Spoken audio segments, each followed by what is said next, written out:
ही ABS ज्युपिटरची काय आहे, ही सरासरी 24 महिन्याची कालोड आहे.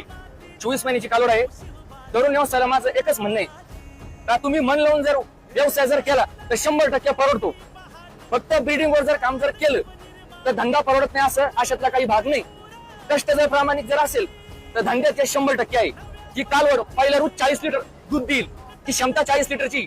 20 लिटरच्या गाईची ही अशी ब्रीडिंगची नसती तर 20-22 लिटर दूध दिलं असतं. पण ही गाय प्युअर ज्युपिटरची सिमेंटची कालवडी ही 40+ दूध देणार एवढी आम्हाला गॅरंटेड खात्री.